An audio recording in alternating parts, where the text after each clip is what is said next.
Luego de esa serie de definiciones, vamos a pasar directamente al estudio de la capa límite de un flujo sobre una placa plana de espesor despreciable.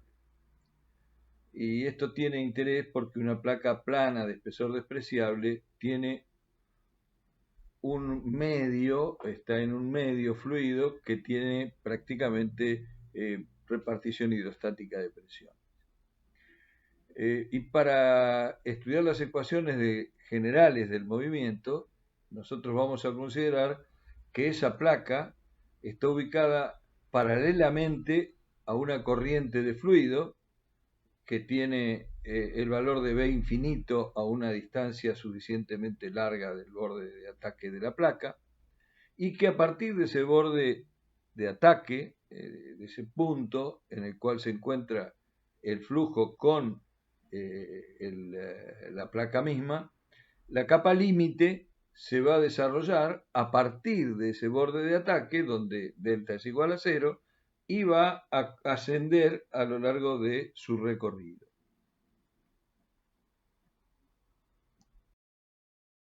Esta figura se puede apreciar de que hay una parte inicial, de la cual la capa límite puede ser laminar, y a partir de un punto como el que está con B en la figura, acá aclaremos que el lucero que pone la figura es nuestro B infinito, está tomado de otro lado la figura, de manera que en el punto B la capa límite laminar entra en una zona de transición, la cual se transforma en una parte importante, que es la capa límite turbulenta, que va hacia el centro del flujo.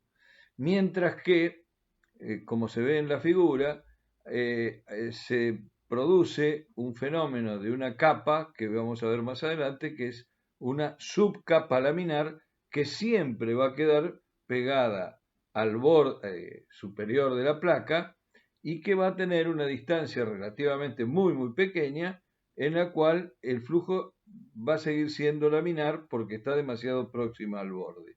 Esa subcapa laminar también veremos que es independiente de la longitud X que nosotros podríamos tomar a partir del punto A lo largo de la placa.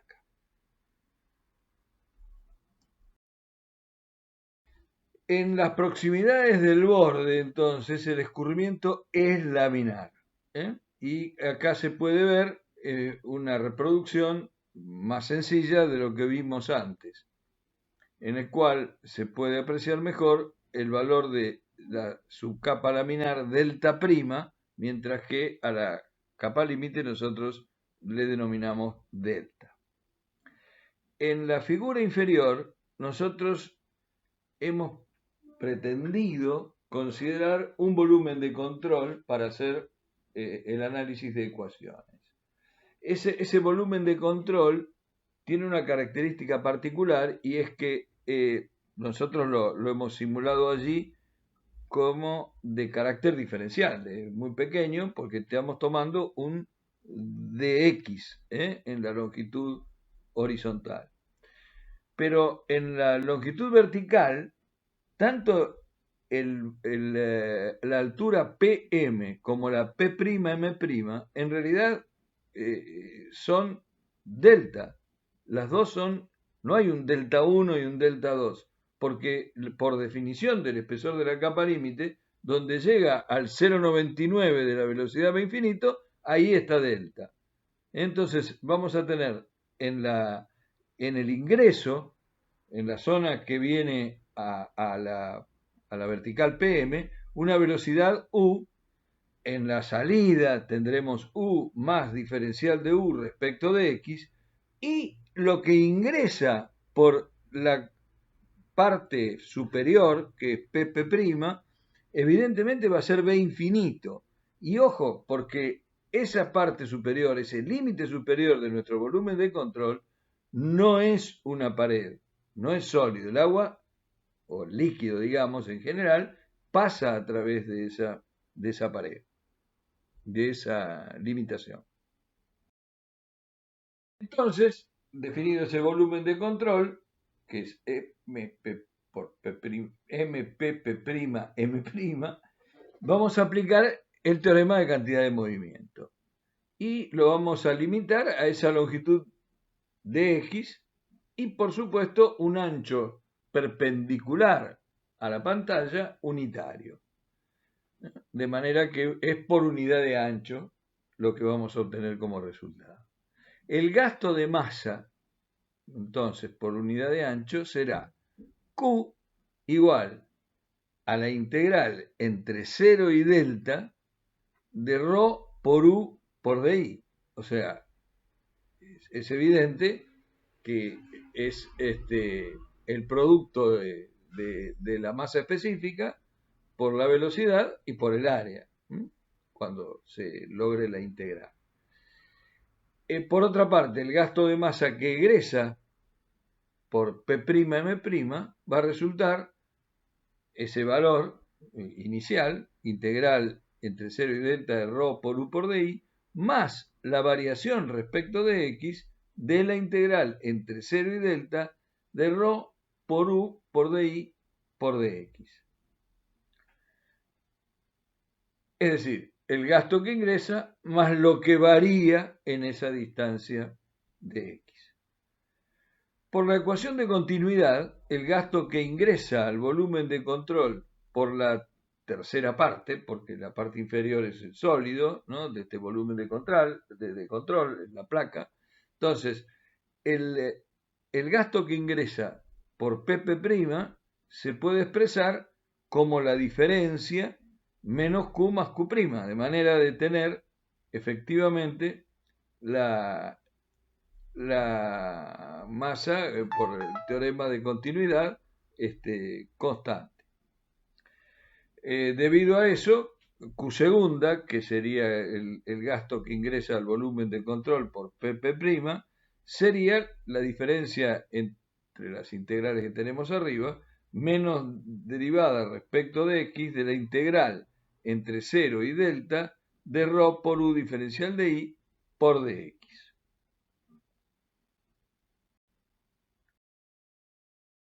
Si ahora nosotros aplicamos la ecuación de conservación de cantidad de movimiento al caso del movimiento de un fluido que está considerando el volumen de control que propusimos, nos quedaría que la suma de todos los ρQB más la suma de todas las fuerzas exteriores tiene que ser igual a 0. Entonces vamos a dinámica de los fluidos y nos va a dar esta expresión. Ahora bien, las fuerzas exteriores únicas existentes son las de roce, las de flotamiento, porque ya dijimos que las fuerzas de presión no intervienen y que efectivamente, debido a que la placa plana es de espesor despreciable, lo que va a ocurrir es que vamos a tener distribución hidrostática de presión. Entonces, si la presión es constante, lo que vamos a tener que suma de todas las fuerzas va a ser igual a una tensión de corte tau 0 por dx. Porque no nos olvidemos que el ancho es unitario, ¿no? Sería dx por el ancho. Y eso va a ser igual a lo que nosotros teníamos recién, la suma de los ρ Q por B. Como Q lo tenemos dado para las distintas secciones, nos va a quedar esa expresión en la cual se simplifican dos términos y nos queda finalmente que tau 0 es la derivada respecto de X de la integral entre 0 y delta por ρ B infinito menos U por U por dI, ρ B infinito cuadrado derivada de X igual a, por integral entre 0 y delta de 1 menos U sobre B, siempre el B acá es B infinito, por U sobre B infinito por dI. Y si nosotros miramos esta expresión, nos vamos a dar cuenta que lo que tenemos ahí, esa derivada respecto de X, es la derivada respecto de X por lo que habíamos llamado θ asterisco, que era el espesor de cantidad de movimiento de la capa límite.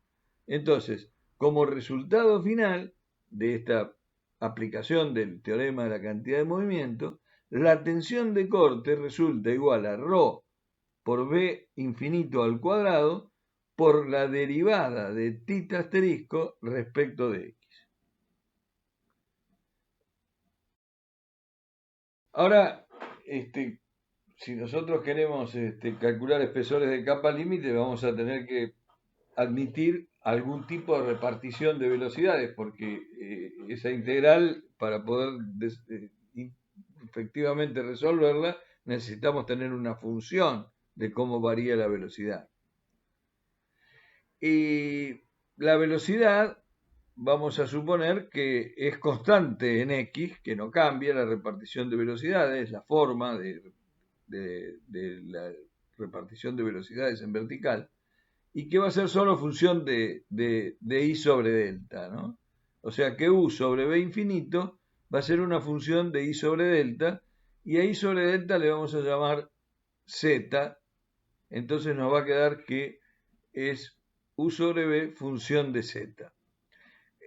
Haciendo una serie de consideraciones, vamos a poder pasar del valor de θ asterisco, que nosotros ya sabemos, que lo volvemos a colocar acá, podemos despejarlo multiplicando y dividiendo por delta, que suponemos que es constante, porque delta no varía, en el sentido de que delta va a ser distinta, pero va a seguir siendo delta, de manera que podemos multiplicar y dividir dentro de la integral, y nos va a quedar que θ asterisco es delta por la integral entre 0 y 1 de 1 menos f de z por f de z por dz.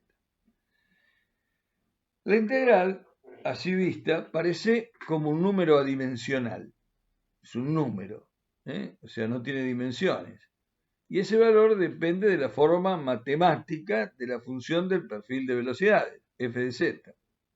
Si ese valor, que es un número, lo designamos como a, independiente de x, nos va a quedar a igual a esa integral. Por lo tanto, θ asterisco sería igual a delta por un número adimensional que hemos puesto con la letra A minúscula.